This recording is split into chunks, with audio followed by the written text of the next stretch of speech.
여러분, 혹시 겉모습만 보고 사람을 판단해 본 적 있으시나요? 오늘 들려드릴 이야기는 한 번의 잘못된 판단이 어떻게 거대한 복수극으로 이어질 수 있는지 보여주는 실제 사연입니다.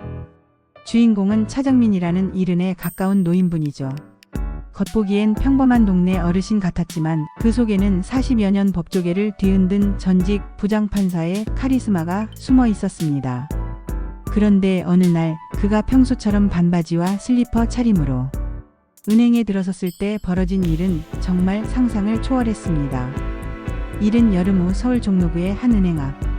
차정민 어르신이 평소와 다름없이 반바지에 슬리퍼를 신고 은행문 앞에 서 있습니다.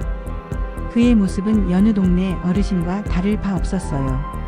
허름한 반바지, 달아빠진 슬리퍼, 그리고 약간 구부정한 어깨. 은행 입구의 경비원은 그를 보더니 약간 경계하는 눈빛을 보냅니다. 어르신, 무슨 일로 오셨나요? 경비원의 목소리에는 미묘한 의심이 섞여 있었습니다. 차정민 어르신은 조용히 대답했어요. 계좌 좀 확인하러 왔습니다. 경비원은 한 번 더 그를 위아래로 훑어보더니 마지못해 문을 열어줍니다. 은행 안으로 들어선 차정민 어르신을 보는 직원들의 시선이 곱지 않았어요. 에어컨이 시원하게 나오는 은행 안에서 몇몇 고객들이 그를 쳐다보며 수군거리기 시작했습니다. 저런 차림으로 은행에 와도 되나? 요즘 어르신들 참. 차정민 어르신은 이런 시선들을 의식하지 않으려 애썼지만 귀가 밝아서 다 들렸습니다. 그는 평소처럼 조용히 창구 번호표를 뽑고 의자에 앉아 기다렸어요. 손에는 오래된 통장과 신분증이 들려 있었죠. 드디어 그의 순서가 왔습니다. 28살의 이서현 씨가 앉아있는 창구로 가서 조심스럽게 말을 꺼냈어요. 안녕하세요. 계좌 좀 확인하고 싶은데요. 그런데 이서현 씨의 반응이 예상과 달랐습니다. 그녀는 차정민 어르신의 차림새를 보더니 눈살을 찌푸렸어요. 어르신, 여기 복지 상담소 아니거든요. 구청 가시면 도움 받으실 수 있을 거예요. 차정민 어르신은 당황했습니다. 그는 다시 한번 정중하게 말했어요. 아니, 저는 여기 계좌가 있어서요. 확인만 좀. 하지만 이서현 씨는 더욱 차가운 표정을 지었습니다. 여기는 일반 고객분들이 이용하는 곳이에요. 불편하시니까 나가주세요. 주변 고객들이 무슨 일인지 쳐다보기 시작했습니다. 차정민 어르신의 얼굴이 빨갛게 달아올랐어요. 그는 작은 목소리로 말했습니다. 제가 여기 계좌가 있을 텐데요. 그런데 이서현 씨는 이미 경비원에게 손짓을 하고 있었습니다. 경비 아저씨, 이분 좀 모셔다 드려요. 결국 차정민 어르신은 경비원에게 팔을 잡혀 은행 밖으로 나오게 되었습니다. 은행 앞 계단에 주저앉은 그의 모습은 너무나 초라했어요. 지나가는 사람들이 그를 보며 고개를 젓고 지나갔습니다. 아이고, 저 할아버지 뭔 일인가. 요즘 어르신들이 은행에서 사고를 많이 치신다던데. 차정민 어르신은 혼란스러웠습니다. 순간 기억이 흐릿해졌어요. 여기가 어디인지, 왜 여기 앉아 있는지 잠시 잊었습니다. 그러다가 손에 든 통장을 보고 천천히 기억이 돌아왔어요. 그래. 여기 내 계좌가 150억이. 하지만 이미 늦었습니다. 그는 천천히 일어나서 집으로 향했어요. 걸음걸이가 평소보다 느렸고 어깨가 더욱 구부정해 보였습니다. 그날 오후의 햇살이 그의 등을 쓸쓸하게 비추고 있었죠. 집에 도착한 차정민 어르신은 거실 소파에 털썩 앉았습니다. 벽에 걸린 아내의 사진이 그를 내려다보고 있었어요. 그는 작은 목소리로 혼잣말을 했습니다. 여보, 나 오늘 참 이상한 일을 당했어. 사람들이 날 거지 취급하더라고. 차정민 어르신은 떨리는 손으로 휴대폰을 꺼냈습니다. 전화번호부를 뒤적이다가 임동훈 변호사라고 저장된 번호를 찾았어요. 그는 깊은 숨을 쉬고 전화를 걸었습니다. 동훈아, 나야. 전화 너머로 따뜻한 목소리가 들려왔습니다. 형님, 어떻게 지내세요? 오랜만에 연락 주시네요. 차정민 어르신은 잠시 망설이다가 오늘 있었던 일을 차근차근 설명했어요.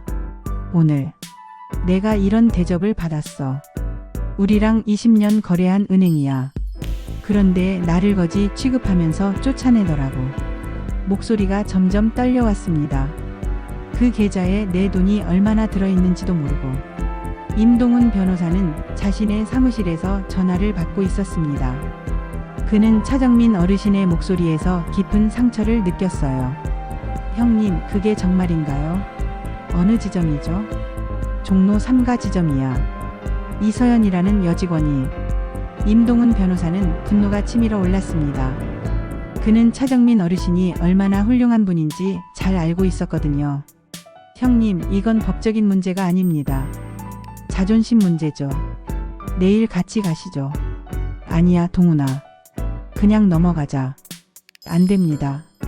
이번엔 강하게 나가셔야 해요. 형님이 누구신지 보여주세요. 차정민 어르신은 한참을 고민했습니다. 평생 남에게 과시하는 걸 싫어했던 그였지만 오늘의 모욕은 참을 수 없었어요. 알았다. 내일 같이 가자. 날밤 차정민 어르신은 안방으로 들어가 오래된 장롱을 열었습니다. 맨 안쪽에 정성스럽게 보관된 진주색 한복이 있었어요. 아내가 생전에 특별한 날에만 입으라고 해서 만들어준 최고급 한복이었죠. 그는 한복을 꺼내며 다림질을 시작했습니다. 구김 하나 없이 정성스럽게 다렸어요. 그러다가 문득 서랍에서 작은 수첩을 꺼냈습니다. 수첩을 펼치니 유언장 초안이라고 적힌 메모가 보였어요. 모든 재산을 치매환자 복지재단에. 그는 수첩을 덮고 깊은 생각에 잠겼습니다. 최근 경도인지장애 진단을 받았지만 아직 아무에게도 말하지 않았어요. 하지만 언젠가는 모든 것을 정리해야 할 때가 올 거라고 생각했죠. 내일은 내가 누구인지 보여주마. 그는 한복을 옷걸이에 정중하게 걸어두고 일찍 잠자리에 들었습니다. 하지만 잠은 쉽게 오지 않았어요. 오늘 있었던 일들이 계속 머릿속을 맴돌았거든요. 새벽 5시 차정민 어르신은 일어나서 목욕을 했습니다. 그리고 조심스럽게 한복을 입었어요. 거울 앞에 선 그의 모습은 어제와는 완전히 달랐습니다. 품위 있는 전직 부장판사의 위엄이 느껴졌어요. 다음 날 오전 10시 종로 3가지점 앞에 검은색 세단이 멈춰 섰습니다. 차에서 내린 것은 품위 있는 한복 차림의 차정민 어르신과 정장을 차려입은 임동훈 변호사였어요. 은행 입구에 서 있던 경비원이 깜짝 놀랐습니다. 어제 그 할아버지와 같은 사람인지 확신할 수 없었거든요. 차정민 어르신은 당당한 걸음으로 은행 안으로 들어갔습니다. 은행 안의 모든 직원들이 그를 쳐다봤어요. 어제와는 완전히 다른 아우라에 모두가 술렁거렸습니다. 차정민 어르신은 곧바로 이서연 씨의 창구로 향했어요. 안녕하세요. 어제 뵈었던 차정민입니다. 이서연 씨는 순간 당황했습니다. 같은 사람인지 믿기지 않았거든요. 어제 뵌 적이? 고객님, 무슨 일이신지. 임동훈 변호사가 명함을 내밀었습니다. 안녕하세요. 임동훈 변호사입니다. 이분이 이 은행의 최대 예금주이신 차정민 전 부장판사님입니다. 이서연 씨의 얼굴이 하얗게 질렸습니다. 그녀는 급히 컴퓨터를 확인했어요. 화면에 나타난 계좌 잔고를 보고 그녀의 눈이 커졌습니다. 150억? 주변에 있던 다른 직원들도 웅성거리기 시작했습니다. 김정일 지점장이 급히 달려왔어요. 아이고 어르신, 어제 저희 직원이 실례를 범했다고 들었습니다. 정말 죄송합니다. 지점장은 이서연 씨를 노려보더니 큰 소리로 말했습니다. 어떻게 고객님을 이렇게 대접할 수 있어?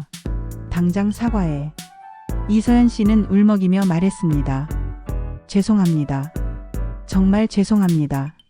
제가 몰라 뵀어요. 하지만 차정민 어르신은 차가운 표정을 유지했습니다. 어제 당신이 한 말 기억하나요? 여기는 복지 상담소가 아니라고 하셨죠?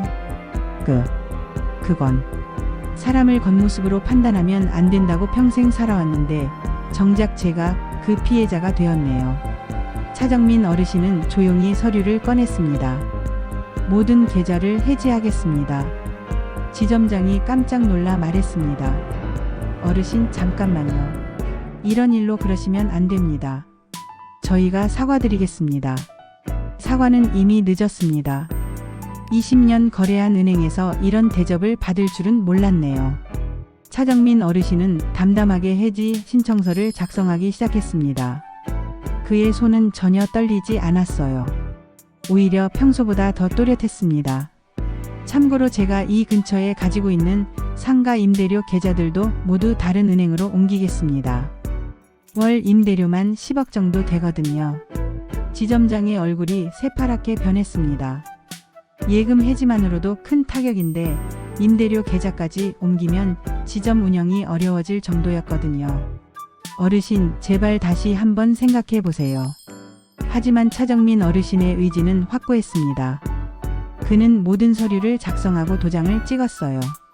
차정민 어르신과 임동훈 변호사가 은행을 떠난 후 지점 안은 난리가 났습니다. 김정일 지점장이 이서연 씨를 불러 세웠어요. 당신 때문에 우리 지점이 망할 뻔했어. 어떻게 그런 중요한 고객을 몰라볼 수 있어. 이서연 씨는 울면서 대답했습니다. 죄송해요. 정말 몰랐어요. 그렇게 돈이 많은 분인 줄. 그게 문제야. 사람을 겉모습으로 판단하면 어떡해. 다른 직원들도 웅성거렸습니다. 150억이라니. 우리 지점 전체 예금의 40%가 날아갔어. 임대료 계좌까지 옮기면 정말 큰일이야. 지점장은 급히 본점에 보고했습니다. 본점에서는 즉시 비상회의를 소집했어요. 한편 차정민 어르신의 딸인 차유진 씨는 아버지로부터 오늘 일어난 일을 전해 들었습니다. 그녀는 분노에 떨며 스마트폰을 꺼냈어요. 이건 정말 말이 안 돼. 차유진 씨는 스타트업 대표로 소셜미디어에 영향력이 있는 사람이었습니다. 그녀는 즉시 인스타그램에 긴 글을 올렸어요. 오늘 우리 아버지가 당하신 일을 공유합니다. 종로 3가 지점에서 일어난 일인데 정말 충격적이에요. 아버지는 전직 부장판사이시고 평생 검소하게 사셨는데 겉모습만 보고 이런 대접을 받으셨습니다. 해시태그 겉모습으로 사람을 무시한 은행. 글과 함께 아버지의 사진도 올렸습니다. 젊은 시절 판사복을 입은 위험 있는 모습이었어요. 글이 올라간 지 1시간 만에 수천 개의 댓글이 달렸습니다. 이거 실화인가요? 너무 화가 나네요. 어르신께 정말 죄송합니다. 그 은행 절대 이용 안 하겠어요. 이런 일이 있어도 되나요? 진짜 분노합니다. 해시태그는 실시간 검색어 1위에 올랐습니다. 소식은 빠르게 퍼져나갔습니다. 차정민 어르신이 살고 있는 동네 시장에서도 이 소식이 화제가 되었어요. 김말자 할머니가 다른 상인들에게 말했습니다. 그분 내가 잘 알아요. 10년 전에 내가 사기 당했을 때 무료로 도와주신 분이야. 정말요? 그런 좋은 분이시구나. 그래요, 그분은 진짜 좋은 양반이야. 돈도 많지만 마음씨가 더 좋아요. 상인들은 분노했습니다. 그런 분한테 어떻게 그럴 수 있어? 우리도 그 은행 계좌 있는 사람들 다 옮기자. 맞아. 그런 은행은 망해야 해. 시장 상인들의 단체 행동이 시작되었습니다. 소상공인들이 하나둘 계좌를 해지하러 가기 시작했어요. 은행 지점은 하루 종일 계좌 해지 고객들로 북적거렸습니다. 직원들은 당황했어요. 오늘 해지 고객이 너무 많아요. 다들 똑같은 이유를 대네요. 차정민 어르신 이야기. 김정일 지점장은 초조해졌습니다. 이 상황이 계속되면 지점 운영에 큰 차질이 생길게 뻔했거든요. 이틀 후 본점에서 감사팀이 급히 파견되었습니다. 지점의 예금 이탈 상황이 심각한 수준에 이르렀거든요. 지점장님, 이 사흘 동안 예금이 30%나 빠져나갔어요. 이런 일은 처음 봅니다. 감사팀장이 엄한 목소리로 말했습니다. 고객 응대 매뉴얼은 어떻게 되어 있나요? 이런 일이 어떻게 발생할 수 있죠? 김정일 지점장은 식은땀을 흘렸습니다. 그건 일선 직원의 실수였습니다. 제가 제대로 교육하지 못했어요. 일선 직원 실수? 150억 예금주를 몰라본 게 단순한 실수라고 생각하세요? 감사팀은 이서연 씨를 불러 조사했습니다. 그녀는 이미 대기 발령 상태였어요. 왜 고객을 그런 식으로 대했나요? 죄송합니다. 정말 몰랐어요. 차림새가 워낙 차림새로 고객을 판단하라고 교육받았나요? 이서연 씨는 대답할 수 없었습니다. 한편 동네 시장에서는 김말자 할머니가 더 많은 사람들에게 차정민 어르신의 진실을 알리고 있었습니다. 그분이 얼마나 좋은 분인지 모르겠어요. 10년 전에 내가 전세 사기 당했을 때 판사 퇴직하신 분이 무료로 도와주신다고 하니까 안 믿었어요. 그런데 정말 한 푼도 안 받고 도와주셨어요. 주변에 모인 사람들이 감탄했습니다. 그런 분이셨구나. 그런데 은행에서 거지 취급을 했다고? 정말 어이없네. 김말자 할머니는 더욱 큰 목소리로 말했습니다. 그분이 이 근처 건물 대부분의 주인이에요. 우리 가게 임대료도 그분한테 내는 거야. 그런데 얼마나 착하신지 임대료도 시세보다 싸게 받으셔요. 정말요? 그래요. 그런 분을 어떻게 그렇게 대할 수 있어요? 이 소식은 지역 언론에까지 전해졌습니다. 지역 케이블 방송에서 취재진이 나왔어요. 안녕하세요. 케이블 뉴스입니다. 요즘 화제가 되고 있는 차정민 전 판사님에 대해 어떻게 생각하세요? 김말자 할머니는 카메라 앞에서 또렷하게 말했습니다. 그분은 정말 훌륭한 분이에요. 돈이 많아도 전혀 티 안 내시고 어려운 사람들 도와주시는 분이거든요. 그런 분을 겉모습만 보고 판단한 은행이 잘못된 거예요. 은행 지점은 날이 갈수록 더 한산해졌습니다. 평소 붐비던 창구들이 텅 비어 있었어요. 직원들은 할 일이 없어서 멍하니 앉아 있었습니다. 오늘도 새로운 고객은 한 명도 없네요. 기존 고객들도 계속 계좌 해지하러 와요. 김정일 지점장은 본점에 또 다시 보고해야 했습니다. 예금 잔액이 평소의 50% 수준까지 떨어졌습니다. 본점 간부는 차가운 목소리로 말했습니다. 지점장님, 이 상황이 계속되면 지점 통폐합 대상에 올라갈 수밖에 없습니다. 그건 이미 본점에서 논의가 시작되었어요. 수익성이 이렇게 떨어지면 지점을 유지할 이유가 없거든요. 김정일 지점장의 얼굴이 하얗게 변했습니다. 지점이 문을 닫으면 자신도 좌천되거나 퇴직해야 할 상황이었거든요. 한 번만 더 기회를 주세요. 제가 직접 사과드리겠습니다. 이미 늦었습니다. 고객 신뢰를 잃은 지점은 회복이 어려워요. 한편 소셜미디어에서는 차정민 어르신을 지지하는 목소리가 더욱 커져갔습니다. 연예인들까지 가세했어요. 진짜 화나네요. 어르신한테 어떻게 그럴 수 있어요. 외모로 사람 판단하는 거 정말 최악이죠. 그 은행 절대 이용 안 할 거예요. 며칠 후 차정민 어르신은 또다시 길을 헤매고 있었습니다. 집에서 나온 지 1시간이 넘었는데 어디로 가야 할지 기억이 나지 않았어요. 경도인지장애 증상이 점점 심해지고 있었거든요. 여기가 어디지? 그는 혼란스러워하며 길 한복판에 서 있었습니다. 지나가는 사람들이 위험하다며 쳐다봤어요. 할아버지 괜찮으세요? 한 젊은 남자가 다가와서 물었습니다. 집이 어디였지? 차정민 어르신의 눈에는 당황과 두려움이 가득했습니다. 평생 법정에서 당당했던 그였지만 지금은 길을 잃은 평범한 노인일 뿐이었어요. 그때 김말자 할머니가 지나가다가 그를 발견했습니다. 어머 판사님, 여기 왜 이러고 계세요? 김말자 할머니는 급히 다가가서 차정민 어르신의 팔을 잡았어요. 할머니, 제가 길을 잃었나 봅니다. 괜찮아요. 제가 집까지 모셔다 드릴게요. 주변 상인들도 하나둘 모여들었습니다. 모두들 차정민 어르신을 걱정하는 표정이었어요. 판사님, 무슨 일이세요?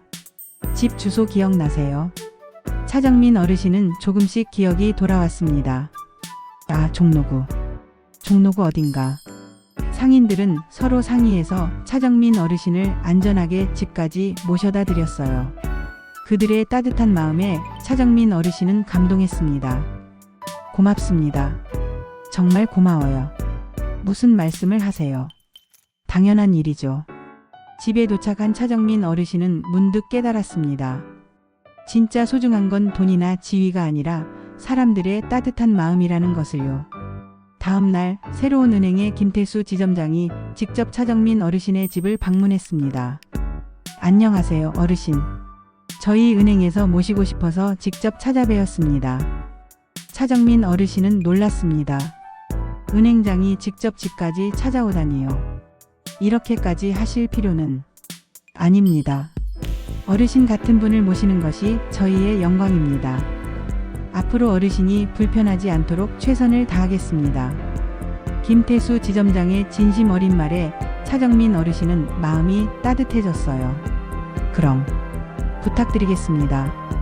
새로운 은행에서는 차정민 어르신을 위해 특별 서비스를 준비했습니다. 거동이 불편할 때는 직원이 직접 방문해서 업무를 처리해 주기로 했어요. 어르신, 저희가 항상 곁에 있겠습니다. 걱정하지 마세요. 차정민 어르신은 오랜만에 미소를 지었습니다. 무너졌던 자존감이 조금씩 회복되기 시작했어요. 일주일 후 차정민 어르신은 새로운 은행에서 중요한 결정을 내렸습니다. 모든 상가 임대료 통장을 이 은행으로 옮기기로 한 것이었어요. 지점장님, 제가 가지고 있는 모든 부동산 임대료 계좌를 여기로 옮기고 싶습니다. 김태수 지점장이 깜짝 놀랐습니다. 모든 계좌요? 그럼 월 거래액이 10억 정도 될 겁니다. 정말 감사합니다, 어르신. 이 소식은 곧 금융업계에 퍼졌습니다. 한 고객의 이탈로 인해 은행 지점 하나가 위기에 빠지고 다른 은행은 큰 이익을 얻게 된 전례 없는 일이었거든요. 언론에서도 이 사건을 주목했습니다. 주요 방송사에서 특집 뉴스를 내보냈어요. 겉모습으로 고객을 판단한 은행의 실수가 어떤 결과를 가져왔는지 보여주는 사례입니다. 차정민 전 부장판사의 사이다 복수라고 시민들은 평가하고 있습니다. 기자가 시장에서 인터뷰를 진행했습니다. 정말 통쾌했어요. 돈이 많다고 거만한 게 아니라 정말 인격이 훌륭한 분이시거든요. 그런 분을 겉모습만 보고 무시한 은행이 잘못된 거죠. 이제 그 은행은 문 닫는다던데요. 자업자득이에요. SNS에서도 차정민 어르신을 응원하는 글들이 계속 올라왔습니다.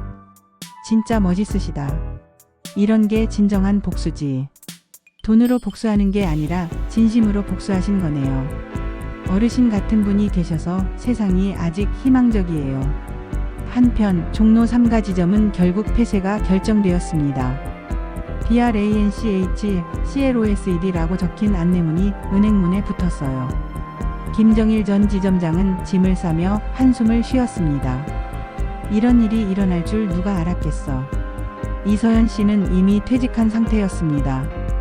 그녀는 언론 인터뷰 요청들을 모두 거절하고 조용히 사라졌어요. 직원들은 하나둘 다른 지점으로 전근을 가거나 퇴직했습니다. 20년 동안 동네 사람들과 함께했던 은행이 한순간에 사라진 것이었어요. 반면 길 건너편에 새로 생긴 은행 지점은 연일 북적거렸습니다. 차정민 어르신을 따라 많은 고객들이 옮겨왔거든요. 역시 사람을 제대로 대접하는 곳이어야 해. 어르신이 옮기신 은행이니까 믿을만하지. 새로운 은행은 지역 최고의 지점으로 성장했습니다. 이듬해 봄 서울 시내 한 복지센터에서 개관식이 열렸습니다. 차정민 어르신이 단상에 올라가 마이크를 잡았어요. 안녕하세요. 오늘 이 뜻깊은 자리에 함께해 주셔서 감사합니다. 그의 목소리는 예전보다 조금 약해졌지만 여전히 위엄이 있었어요. 제가 평생 모은 재산의 일부를 치매환자 복지재단에 기부하게 되었습니다. 저 역시 경도인지 장애를 앓고 있어서 같은 처지에 있는 분들의 어려움을 잘 알고 있거든요. 청중들이 박수를 쳤습니다. 저처럼 억울하게 모욕당하는 어르신들이 더 이상 없기를 바랍니다. 사람을 겉모습으로 판단하지 마세요. 진심을 볼 줄 아는 눈이 진짜 재산입니다. 그림 8-2 복지센터 앞에는 정심제라는 현판이 걸려 있었습니다. 바른 마음을 담은 곳이라는 뜻이었어요. 건물 주변에는 벚꽃이 만개해 있었고 많은 사람들이 기념사진을 찍고 있었습니다. 차유진 씨가 아버지 옆에서 말했습니다. 아버지, 정말 자랑스러워요. 고맙다, 유진아. 내가 SNS에 올린 글이 없었다면 이런 일도 없었을 거야. 저는 그냥 화가 나서 올린 건데 이렇게 큰 일이 될 줄 몰랐어요. 차정민 어르신은 미소를 지었습니다. 때로는 작은 진심이 큰 변화를 만들어내는 법이야. 정심제는 치매 환자와 가족들을 위한 종합복지시설로 운영될 예정이었습니다. 상담실, 데이케어 센터, 재활치료실 등이 마련되어 있었어요. 그린8-3 개관식이 끝난 후 시장 상인들이 차정민 어르신을 둘러쌌습니다. 김말자 할머니가 꽃다발을 전해드렸어요. 판사님, 정말 고생 많으셨어요. 무슨 말씀을 하세요? 오히려 제가 여러분께 감사하죠. 앞으로도 건강하세요. 저희가 항상 곁에 있을게요. 차정민 어르신은 따뜻한 사람들에 둘러싸여 행복해 보였습니다. 비록 치매라는 어려움이 있지만 진심으로 대해주는 사람들이 있어서 외롭지 않았어요. 여러분 정말 고맙습니다. 제가 받은 사랑을 잊지 않겠어요. 해가 질 무렵 차정민 어르신은 임동훈 변호사와 함께 집으로 돌아갔습니다. 형님, 이번 일로 많은 걸 배웠어요. 나도 그래. 사람은 끝까지 겸손해야 한다는 걸 다시 깨달았어. 그런데 형님이 마지막에 보여주신 모습이 정말 멋있었어요. 복수하면서도 품위를 잃지 않으셨거든요. 차정민 어르신이 웃으며 대답했습니다. 진짜 복수는 상대방을 망하게 하는 게 아니라 자신이 더 나은 사람이 되는 거야. 몇 달 후 이서연 씨로부터 편지가 왔습니다. 어르신께 정말 죄송했습니다. 제가 너무 어리석었어요. 어르신 덕분에 사람을 대하는 법을 배웠습니다. 지금은 작은 NGO에서 일하면서 어려운 분들을 돕고 있어요. 어르신의 가르침을 잊지 않겠습니다. 차정민 어르신은 편지를 읽고 조용히 미소 지었습니다. 진정한 복수는 이런 것이었어요. 상대방도 변화시키고 세상도 조금 더 따뜻하게 만드는 건 말이죠. 그 후로도 정심제는 많은 사람들의 사랑을 받으며 운영되고 있습니다. 차정민 어르신의 이야기는 사람들에게 계속 전해지고 있어요. 겉모습으로 사람을 판단하지 말라는 교훈과 함께 말이죠. 여러분, 오늘 이야기는 여기서 마무리됩니다. 차정민 어르신처럼 진정한 품격은 돈이나 지위에서 나오는 게 아니라 사람을 대하는 마음에서 나온다는 걸 느끼셨나요? 우리 모두 서로를 존중하고 이해하는 마음으로 살아간다면 세상이 조금 더 따뜻해지지 않을까요? 지금까지 들어주셔서 감사합니다. 다음에도 더 재밌고 가슴 따뜻한 사연으로 찾아뵙겠습니다. 여러분의 응원과 댓글이 더욱 감동적이고 행복한 사연을 찾는 힘이 됩니다. 구독과 좋아요 그리고 알림 설정 부탁드려요. 지금까지 실화감동극장이었습니다.